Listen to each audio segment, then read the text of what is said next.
Hello student, तो स्वागत करते हैं आप सबका अपने यूट्यूब चैनल एग्लो डेकोर में। आज हम पढ़ेंगे क्लास 9 का सेकंड चैप्टर और लेक्चर नंबर भी सेकंड है। ये कौन से चैप्टर का? Is matter around us is pure, क्या हमारे आसपास के पदार्थ शुद्ध हैं। तो पहले लेक्चर में मैंने आपको बताया था किसके बारे में? मैटर के बारे में। मैटर को मैंने डिवाइड किया था दो पार्ट्स में, प्योर सब्सटेंस, इम्प्योर सब्सटेंस। और प्योर सब्सटेंस भी आगे चल के दो पार्ट्स में डिवाइड हुआ था, एलिमेंट और कंपाउंड।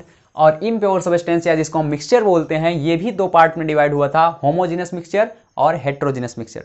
तो इसके बारे में मैंने डिटेल जानकारी आपको, एलिमेंट क्या होता है, कंपाउंड क्या होता है, दोनों में डिफरेंस क्या है, एलिमेंट्स को फिर से कितने भागों में बांटा गया, जैसे मेटल, नॉन मेटल, मेटलॉइड। तो ये सारी चीजें मैं फर्स्ट लेक्चर में कवर कर चुका हूं। अगर आप ये नहीं देखते, मैं सेकंड लेक्चर में यहां से स्टार्ट करने वाला हूं इम्प्योर सब्सटेंस या मिक्सचर के बारे में, क्योंकि प्योर सब्सटेंस के बारे में हम लोग पहले लेक्चर में ही पढ़ चुके हैं। अगर आप नहीं अभी पढ़े हुए हैं इसको और डायरेक्ट यहाँ पे पहुंच गए हैं, तो सबसे पहले आप जाइए लेक्चर नंबर 1 पे, वहाँ पे प्योर सब्सटेंस पढ़िए, फिर आप वापस आइए, तब हम इम्प्योर सब्सटेंस के बारे में पढ़ेंगे। आपको चीज़ें ज़्यादा समझ में आएंगी तब। आप पहले लेक्चर पे जाने के लिए यहाँ ऊपर, ठीक है, 3 डॉट है, दिखाई दे रहे होंगे, उस पर क्लिक कीजिए और आई बटन पर क्लिक करके आप वहाँ पर पहुँच सकते हैं। तो चलते हैं, स्टार्ट करते हैं आज का लेक्चर। तो इम्प्योर मिक्सचर, इम्प्योर सब्सटेंस या मिक्सचर जो हमारे पास में है, ये मैंने बताया आपको दो तरह के हैं, ठीक है, होमोजेनस मिक्सचर या हेट्रोजेनस मिक्सचर। तो अच्छा, अभी कुछ लोगों के दिमाग में चल रहा होगा, सर कंपाउंड और मिक्सचर में मैं ज़्यादा डिफरेंस नहीं कर पा रहा हूँ, क्योंकि कंपाउंड में भी दो तरह के, ठीक है, दो एटम, दो से ज़्यादा एटम्स हो सकते हैं, दो से ज़्यादा मॉलिक्यूल्स हो सकते हैं, और यहाँ मिक्सचर में भी दो से ज़्यादा एटम्स हो सकते हैं, परमाणु हो सकते हैं। तो आखिर देखिए इनमें डिफरेंस क्या है। जैसे हम बताएं तो एग्जाम्पल मैंने दिया था आपको शुगर का, चीनी का। तो चीनी को मैंने बताया कि ये कंपाउंड है, ठीक है। और यहां मैं इम्प्योर सब्सटेंस या मिक्सचर की बात करूं तो मैंने यहां पे एग्जांपल आपको दिया दूध का। आखिर दूध और चीनी, सर दूध भी तो एक जैसा होता है, कहां बदलता है? ठीक है, मैंने देखा है दूध एक ही कलर का होता है, व्हाइट कलर का। तो कलर से नहीं लेना देना, चीनी भी एक ही कलर का होता है, व्हाइट। ब्लैक चीनी तो किसी ने देखा नहीं होगा, ठीक है, शुगर। तो इस तरीके से, लेकिन अंतर क्या है दोनों में? दोनों हमको एक जैसे दिखते हैं। मैं डिफरेंस नहीं, क्यों आप इसको कंपाउंड में रखे हैं, क्यों आप इसको इम्प्योर सब्सटेंस या मिक्सचर में रखे हुए हैं। तो देखिए, जो बेसिक डिफरेंस मैंने आपको वहीं पे बताया था कि कंपाउंड जो होते हैं उसमें प्रपोर्शन फिक्स होता है। अगर आप फार्मूला देखें चीनी का, तो चीनी का फार्मूला क्या है? C12H22O11, ये है। दूध का फार्मूला, सर दूध का फार्मूला नहीं होता। दूध में कुछ चीज़ें पाई जाती हैं, कुछ मॉलिक्यूल्स पाए जाते हैं। जैसे मैंने पहले लेक्चर में बताया, इसमें पानी भी पाया जाता है, यानी वाटर होगा इसमें, और क्या होगा इसमें? वसा होगा इसमें, यानी इसको हम फैट या ऑयल बोलते हैं, और इसमें प्रोटीन होगा। 3 चीज़ें होंगी। तो देखिए, आखिर इसमें भी 3 चीज़ें हैं। क्या ये 3 चीज़ें बदल सकती हैं? जैसे चीनी, किसी से आप कहिए कि बाजार से जाइए, 2 लड़कों को चीनी लेकर आइए, अलग अलग दुकान से लाइए, किसी भी दुकान से वो लाए चीनी को, चीनी में आपको मिलेगा क्या? यही C12, बार बार ये गलत हो रहा है, C12H22O11।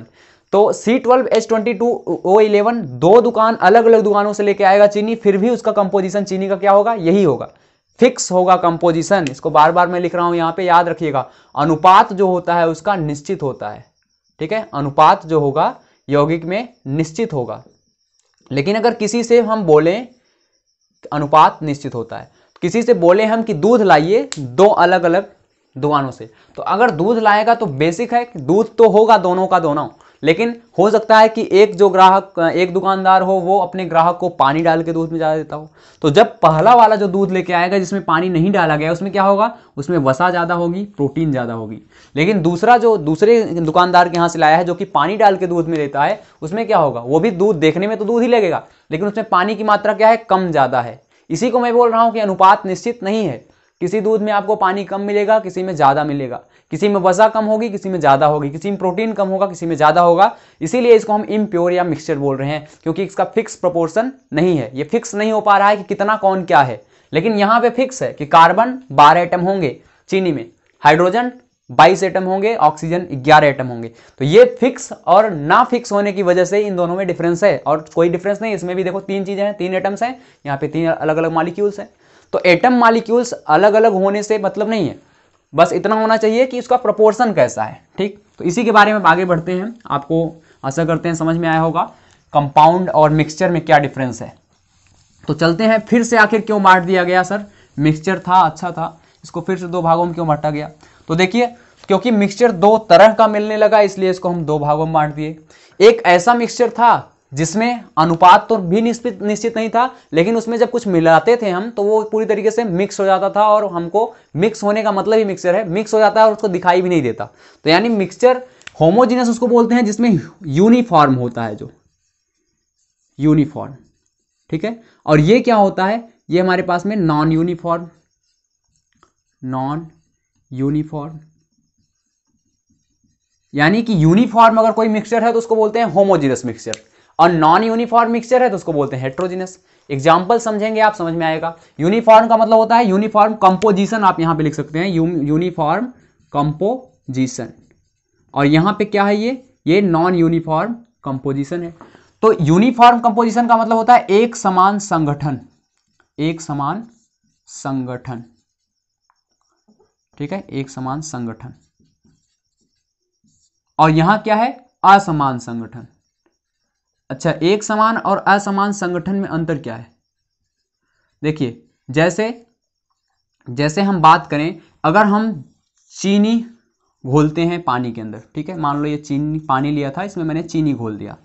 अब चीनी घोल दिया और एक जगह और भी मैंने कुछ लिया था, क्या, पानी लिया था, और वहां पे क्या ले लिया, बालू घोल दिया। इसके अंदर बालू है भाई, ठीक है, सैंड है, और इसके अंदर शुगर है, चीनी है। तो होगा क्या, अगर चीनी को मैं अच्छी तरह से मिला दूं, अच्छी तरीके से मिलाने की बात कर रहा हूं, अच्छी तरीके से मिला दूं, तो जो अगर मैं कोई यहाँ पे आपको शरबत देता है, यहाँ से ऊपर से शरबत देता है, वो भी उतना ही मीठा हो, नीचे से शरबत निकाल के दे दे, वो भी इतना ही मीठा हो, ठीक है। ऐसा होता है, ऐसी कोई केस बनता है कि हर जगह से कहीं से भी आप शरबत निकाल के दीजिए उतना ही मीठा होगा। या आप ये कह सकते हैं कि अगर एक बूंद पानी, एक बूंद शरबत यहां से निकालूं, उसमें जितनी चीनी है, नीचे से निकालूं एक बूंद, उसमें भी उतनी ही चीनी हो, बगल से निकालूं उसमें भी उतनी ही चीनी हो, तो इसको बोलते हैं यूनिफॉर्म कंपोजिशन, यानी एक समान संगठन। हर जगह पे संगठन इसका क्या होना चाहिए, सेम होना चाहिए। जैसे ये हो गया, यानी हमारे पास जो शरबत होता है, शुगर सॉल्यूशन है, ये क्या है, शुगर का सॉल्यूशन कैसा है, होमोजीनियस मिक्सचर है शुगर सॉल्यूशन। लेकिन ये भी ध्यान देना है कि शुगर सॉल्यूशन कंप्लीटली अच्छी तरीके से मिक्स होना चाहिए। ऐसा नहीं कि पानी लिया उसमें शुगर डाल दिया, अब शुगर डाल के छोड़ दिया, ऐसे मिक्स किया ही नहीं, तो वो होमोजीनियस नहीं होगा, तब वो हेट्रोजीनियस हो जाएगा। कारण क्या है कि अगर उसको मैंने वैसे ही छोड़ दिया है तो ऊपर जो पानी होगा वो कम मीठा होगा, नीचे जहां पे शुगर ज्यादा होगा वहां ज्यादा मीठा होगा, तो ये यूनिफॉर्म नहीं हुआ, एक समान नहीं हुआ। तो इसको हम लोग समांगी इसीलिए बोल रहे हैं क्योंकि सब जगह पे इसका कंपोजिशन क्या होगा, सेम होगा। हर जगह पे कंपोजिशन सेम होगा तभी समांगी बोलेंगे। अगर सेम नहीं है, हालांकि वो शुगर सॉल्यूशन तो होगा, लेकिन अगर अच्छे से मिक्स नहीं किया है तो वो हेट्रोजीनस हमारे पास में मिक्सचर हो जाएगा, इसको याद रखिएगा। और यहाँ बालू जब मिलाए थे हम, तो बालू मिला के आप छोड़ दें, कितना भी मिला दीजिए, अगर यहाँ से वाटर निकाल रहे हैं, पता लगा यहाँ बालू के 10 कण मिले, और यहाँ से इतना वाटर निकाल रहे हैं, यहाँ से 50 कण मिले, तो ये हो गया डिफरेंस, ठीक है। इसको बोलते हैं नॉन यूनिफॉर्म, कहीं पे कम है कहीं पे ज्यादा है, एक जैसा नहीं है। तो इन्हीं आधार पे, इसी के आधार पे, कंपोजिशन के आधार पे यूनिफॉर्म है या नॉन यूनिफॉर्म है, हमने इसको दो भागों में बांटा है, होमोजीनस और हेट्रोजीनस। तो एग्जांपल से बात आपको क्लियर करते हैं। शुगर सॉल्यूशन मैंने कहा अच्छी तरीके से अगर आप मिक्स कर देते हैं तो वो होमोजीनस हो जाएगा। एयर जो हमारा है, एयर जहां हम लोग सांस ले रहे हैं, ठीक है, हवा, तो हवा क्या है हमारे पास में, वो भी होमोजीनस मिक्सचर है, ध्यान देना। क्योंकि एयर में क्या होता है, फिक्स, ये हमारे पास में नाइट्रोजन है, ठीक है, ऑक्सीजन है, तो ये सारी चीजें क्या हैं, ये सारी चीजें यहां पे हैं। और ये कहीं से भी आप लीजिए, यहां से एयर लेते हैं, उसमें भी नाइट्रोजन कितना होगा, 78%, ऑक्सीजन कितना होगा, 21%, यानी एटमॉस्फेयर से कहीं से भी आप लेते हैं तो इसका परसेंटेज क्या होगा, सेम होगा। अच्छा, अब किसी के दिमाग में चल रहा होगा सर हर जगह परसेंटेज सेम है, यानी ये यूनिफॉर्म कंपोजिशन है, लेकिन हम ये भी बताए थे आपको कि ये फिक्स प्रोपोर्शन में है, 78% ये है, 21% ये है, तो सर ये इसको कंपाउंड क्यों नहीं बोलते, ये बताइए आप, इसको कंपाउंड क्यों नहीं बोलते।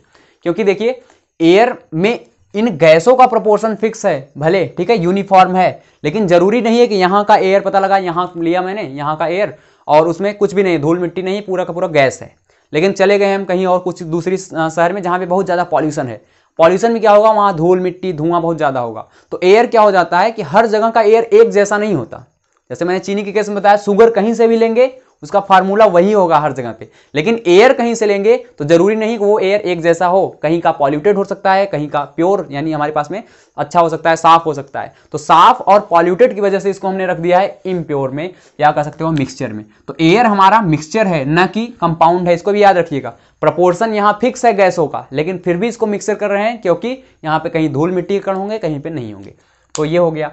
हेट्रोजीनस में मैंने बताया प्रोपोर्शन फिक्स नहीं होगा, जैसे बालू का, सैंड और वाटर का मिक्सचर हो गया, ठीक है। आप आटा ले लीजिए, आटे को पानी में डाल दीजिए, वो हो गया, ठीक है। ये सारे जो हमारे पास मिक्सचर हैं ये सब कैसे होते हैं, हेट्रोजीनस।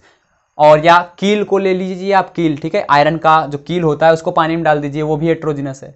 तो अब ये सारी चीजें हो गई। और एक बड़ा अच्छा डिफरेंस आप समझ सकते हैं दोनों में, कि अगर जिसको मैंने इसमें घोला हुआ है, ठीक है, जिसको घोला हुआ है वो अगर दिखाई दे रहा है तो ज्यादातर वो हेट्रोजीनस होता है। और अगर दिखाई नहीं, ज्यादातर की बात करें, हमेशा नहीं, अगर नहीं दिखाई दे रहा है तो वो होमोजीनस होता है। अच्छा, तो इसको इरेज करते हैं, आपको समझ में आया होगा होमोजीनस और हेट्रोजीनस में डिफरेंस क्या है, ठीक है। अब हम चलते हैं इनके फिर से क्लासिफिकेशन, हाँ इनको फिर से बांटा जाएगा अभी, ठीक है। होमोजीनस को आगे चल के और पार्ट्स में बांटा जाएगा, हेट्रोजीनस को और। तो होमोजीनस का बड़ा अच्छा है कि पार्ट होता नहीं, एक ही है होमोजीनस, जिसको हम बोलते हैं सॉल्यूशन। फर्स्ट क्या है, सॉल्यूशन। सॉल्यूशन को हिंदी में बोलते हैं विलयन, ठीक है। और जो हमारा हेट्रोजीनस है ये दो तरह का है भाई।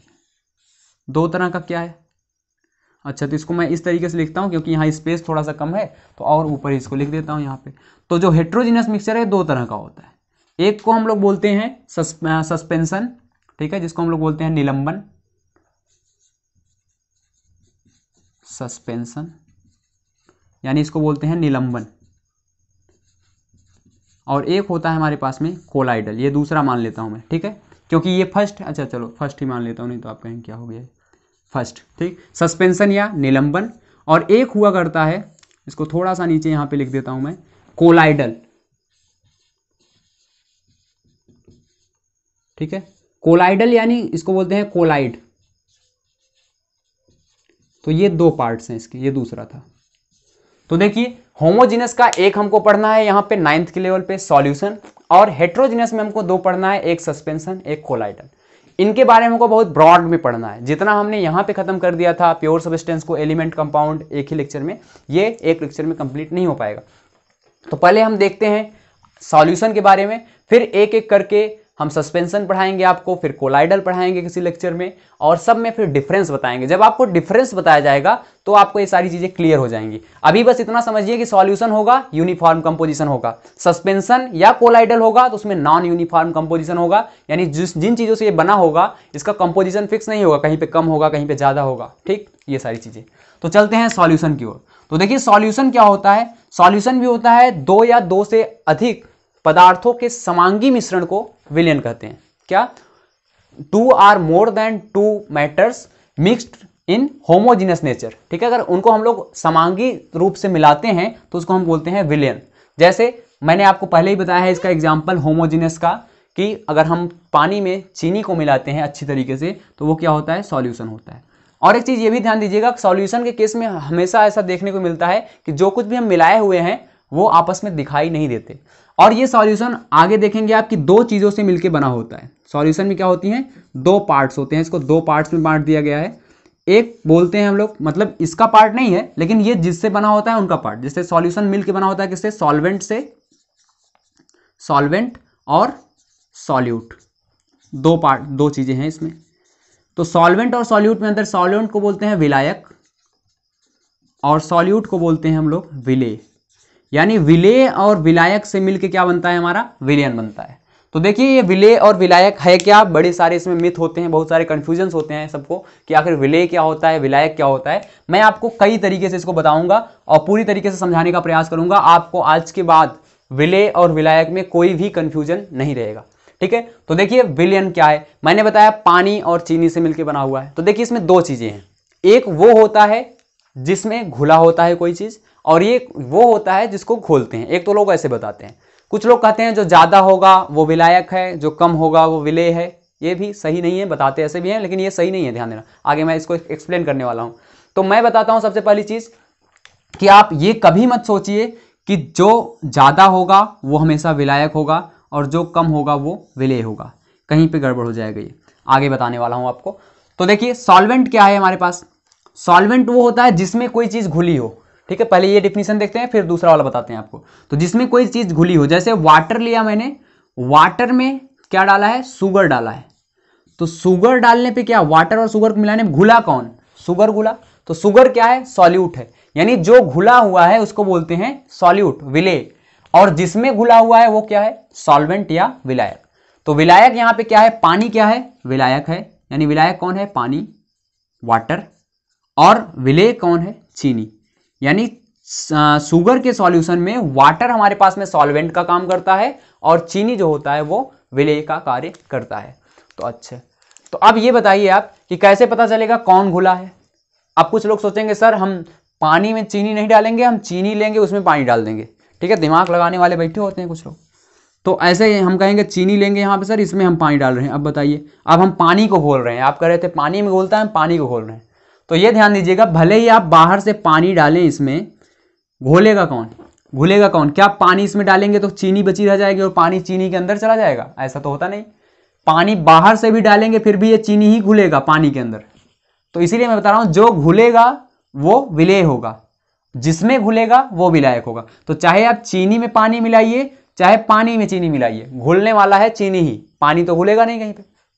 तो इसलिए पानी क्या है, विलेय है और चीनी विलायक है। लेकिन हर जगह पे ऐसा संभव नहीं है। अब यहाँ पे आपके दिमाग में ये भी आएगा सर पानी देखिए पानी इतना ज़्यादा है और चीनी मैंने थोड़ा सा मिलाया है तभी घुला है। तो इससे हम ये भी कह सकते हैं कुछ ज़्यादा होगा वो विलायक होगा, जो कम होगा वो विलेय होगा। ये केस आपका हनी में गड़बड़ हो जाता है, शहद में, ठीक है, हनी में ध्यान दीजिएगा। हनी जो होता है हमारा शहद, उसमें उल्टा हो जाता है। उसमें क्या होता है, हनी में ज़्यादा क्या होता है पता है, उसमें चीनी ज़्यादा होती है। शहद में चीनी क्या होती है, बहुत ज़्यादा होती है। और जो पानी होता है वो क्या होता है, वाटर क्या होता है, बहुत ही कम होता है। तो शहद के केस में उल्टा हो जाता है। यहाँ आप ये मत समझिएगा कि ज़्यादा चीनी है शहद में तो चीनी को हम बनाने विलायक, नहीं नहीं, यहाँ भी चीनी क्या है, विलेय ही है, सॉल्वेंट है, सॉरी सॉल्यूट है। और पानी क्या है, पानी विलायक है। तो विलायक और विलेय में ये कंफ्यूजन कभी मत लीजिएगा, ज़्यादा और कम वाला, ज़्यादा और कम वाले से आप गड़बड़ हो सकता है। ये हमेशा ये याद रखिए कि जो घुल रहा है वो विलेय है और जिसमें घुल रहा है वो विलायक है। तो ये आपको ज़्यादा एक्यूरेट रहेगा, क्योंकि हनी के केस में मैंने आपको बताया, हनी के केस में गड़बड़ हो जाता है, शहद के केस में गड़बड़ हो जाता है। शहद में क्या होता है, चीनी ज़्यादा होता है फिर भी उसको हम विलेय ही बोल रहे हैं, और पानी कम होता है फिर भी उसको हम विलायक बोल रहे हैं, क्योंकि जिसमें जो घुलता है उसी को हम विलेय बोलते हैं और जिसमें घोला जाता है उसको विलायक बोलते हैं। यानी जो घुलता है विलेय, जिसमें घोलते हैं विलायक। तो ये हो गया विलेय और विलायक में आपको कंफ्यूजन अब नहीं होगा। हालांकि और कई सारे एग्जाम्पल आपको बता सकते हैं। ये सॉल्यूशन एक तरह का नहीं होता कि हम हमेशा लिक्विड में ही सॉलिड को डालें। लिक्विड में सॉलिड डालने का मतलब मैं ये कह रहा हूँ कि जैसे पानी क्या है, द्रव है, लिक्विड, और इसमें हम सॉलिड डाल रहे हैं। चीनी क्या है, हमारा सॉलिड है, ठोस है। तो हमेशा द्रव में ठोस डालें ऐसा नहीं है, बहुत तरह का सॉल्यूशन आता है। कुछ एग्जांपल्स मैं आपको बताता हूं सॉल्यूशन के, ठीक है। अच्छा यही बता देता हूं। तो देखिए हो सकता है कि द्रव का द्रव में हो जाए, द्रव का द्रव में मतलब लिक्विड को लिक्विड में मिला दिया जाए। ऐसा भी सॉल्यूशन बन सकता है कि हम लिक्विड को लिक्विड में मिला दें। कैसे सर, हम मिला दें किसको, मान लो आयोडीन को मिला दे रहे हैं, ठीक है, आयोडीन को मिला दें किसमें, एल्कोहल में। तो एल्कोहल यानी शराब, ठीक है, जो जिसको हम लोग बोलते हैं अपनी भाषा में। तो हिंदी की भाषा में एल्कोहल को शराब बोला जाता है। तो ये एल्कोहल को अगर हम एल्कोहल में आयोडीन मिला देते हैं तो क्या हो जाएगा, अब कुछ सोचिए। एल्कोहल में अगर हम आयोडीन मिलाते हैं तो वो एल्कोहल भी लिक्विड फॉर्म में होगा, आयोडीन भी लिक्विड फॉर्म में होगा, तो लिक्विड का लिक्विड में हो गया। इसको हम बोलते हैं टिंचर आयोडीन। क्या नाम होता है इसका, टिंचर आयोडीन। तो टिंचर आयोडीन का हम यूज भी करते हैं, आगे बताया जाएगा आपको। तो आयोडीन और एल्कोहल क्या है, द्रव में द्रव का हो गया। और क्या हो सकता है सर, और भी हो सकता है कि हम द्रव में गैस को डाल दें, ऐसा भी हो सकता है, द्रव में गैस को। कैसे, देखिए लिक्विड में हम गैस को डाल देंगे, लिक्विड में गैस, उसका भी सॉल्यूशन बन सकता है। लिक्विड में अगर गैस को डालते हैं, जैसे लिक्विड क्या ले लें, वाटर ले लें, और गैस क्या ले लें, CO2 कार्बन डाइऑक्साइड गैस ले लें। तो वाटर में अगर CO2 गैस मिलाते हैं तो वो क्या हो गया, लिक्विड का गैस में सॉल्यूशन है वो भी। क्यों, क्योंकि होमोजीनस है सब जगह पे, यहाँ भी क्या है, होमोजीनस है। होमोजीनेसिटी होनी चाहिए, वो सॉल्यूशन कहलाएगा। अब यहाँ पे वाटर का CO2 में आपने एग्जाम्पल देखा होगा, कोला, ठीक है, कोको कोला, कोल्ड ड्रिंक जिसको हम बोलते हैं। तो कोल्ड ड्रिंक आप पीते होंगे तो देखा होगा कि जो कोला वाला होता है वो गैस सिलेंडर रखा होता है कार्बन डाइऑक्साइड का, आपने देखा होगा कहीं पे। तो गैस सिलेंडर को क्या करता है, सिंक करता है, उसमें वाटर लेता है, वाटर पाइप में लगाता है और वहां पे क्या करता है, सिंक सी करके आवाज आएगी वहां से, और वो कार्बन डाइऑक्साइड को पानी में डाल देता है। तो वो वही है हमारे पास में सॉल्यूशन, वाटर प्लस CO2। वहां पे पाइप हमारे पास में, पाइप में डालते ही क्या होगा, एक ग्लास लेता है, ग्लास को डालेगा पाइप में और पाइप में CO2 आती है वहां पे, और CO2 वो वाटर मिल जाती है। इसी कारण आपने देखा होगा ग्लास में जैसे ही वो आपको कोल्ड ड्रिंक देता है, यहाँ से बुदबुदाहट की आवाज आती है, गैसें निकलती रहती है इसमें से। वो कौन सी गैस होती है, CO2। ठीक है, तो वाटर में कार्बन डाइऑक्साइड घोलना वो भी एक प्रकार का सॉल्यूशन है। कौन सा, लिक्विड का गैस में। तो मैंने बताया कि सॉल्यूशन किसी भी तरीके का हो सकता है, यानी लिक्विड में लिक्विड का हो सकता है, लिक्विड में गैस का हो सकता है, लिक्विड में सॉलिड का हो सकता है, यहां तक कि हम सॉलिड में सॉलिड को भी सॉल्यूशन बनाते हैं। जैसे आपने मिश्र धातु के बारे में सुना होगा, मिश्र धातु। ठीक है, मिश्र धातु क्या होते हैं, जैसे दो धातुओं से जब मिलकर हम कोई नया धातु बनाते हैं, या एक धातु एक धातु से मिलकर बनाते हैं, तो उसको भी हम लोग मिश्र धातु बोलते हैं। तो वो होता क्या है कि उसमें वो भी हमारे पास सॉल्यूशन ही है। जैसे हम पीतल आपने देखा होगा, ये किससे, कॉपर और जिंक से मिलकर बनता है। तो कॉपर और जिंक से मिलकर हम लोग पीतल बनाते हैं। ये भी क्या है, ये एक प्रकार का सॉल्यूशन है। एक प्रकार से देखा जाए तो सब जगह कंपोजिशन एक ही जैसा होता है। उसमें देखोगे कॉपर आपका 80% होगा, तो जिंक 20%, सब जगह पे सेम कंपोजिशन। कॉपर की आप देखेंगे वायर भी आती हैं, और जिंक भी एक मेटल है। तो कॉपर मेटल और जिंक मेटल मिला के हम लोग पीतल बनाते हैं। तो पीतल के बर्तन वगैरह पहले आते थे, बहुत ज़्यादा यूटेंसिल्स यूज भी करते थे, अब भी यूज होते हैं पीतल की बहुत सारी चीज़ें। इलेक्ट्रिक में यूज होता है क्योंकि इसके अच्छा कंडक्टर होता है। ठीक है, तो ये सारी चीज़ें कोई भी हो सकता है, ऐसा जरूरी नहीं पीतल की। बहुत सारे हमारे पास में होते हैं ये एलॉय, जिसको बोलते हैं मिश्र धातु। तो एलॉय बनाने में, एलॉय भी एक प्रकार का सॉल्यूशन ही होता है। लेकिन ये डायरेक्टली ऐसे नहीं मिलेगा कि हमने कॉपर की वायर ले ली, जिंक की वायर ले ली, दोनों को एक में मिला दिया, ऐसे नहीं। पहले दोनों को मेल्ट कराएंगे, कॉपर को मेल्ट कराएंगे, जिंक को मेल्ट कराएंगे, मेल्ट कराने के बाद फिर मिलाएंगे, तो उसका सॉल्यूशन हो जाएगा। तो हम ये बता रहे थे कि सॉलिड का सॉलिड में भी सॉल्यूशन बन सकता है। तो सॉल्यूशन किसी भी तरीके का हम बना सकते हैं, सॉलिड का लिक्विड में, सॉलिड का गैस में, सॉलिड का, ठीक है, सॉलिड में ऐसे करके, या लिक्विड में लिक्विड का, ठीक है, लिक्विड का लिक्विड में ऐसे करके, लिक्विड का गैस में। तो बहुत सारी तरह के अलग अलग सॉल्यूशन बनाए जा सकते हैं। आपको मैंने सॉल्यूशन के बारे में कुछ चीज़ें बताई, अभी बहुत सारी चीज़ें सॉल्यूशन की बची हुई हैं। फिर इसके बाद हम आपको सस्पेंशन बताएंगे, कोलाइडल बताएंगे। तो ये थोड़ा सा टॉपिक अगले लेक्चर में मैं कवर करूंगा आपको, सॉल्यूशन के बारे में, सस्पेंशन के बारे में और कोलाइड के बारे में। सॉल्यूशन के बारे में थोड़ी बहुत जानकारी आपको मिल गई है, आगे और सारी इसकी कुछ प्रॉपर्टीज़ के बारे में देखेंगे। फिर सस्पेंशन और कोलाइडल यानी निलंबन और कोलाइड विलयन के बारे में पढ़ेंगे। तब तक आप फर्स्ट और सेकंड लेक्चर को देखिए और अच्छी तरीके से उसको समझने का प्रयास कीजिए। मिलते हैं आपसे अगले लेक्चर में। Thank you so much.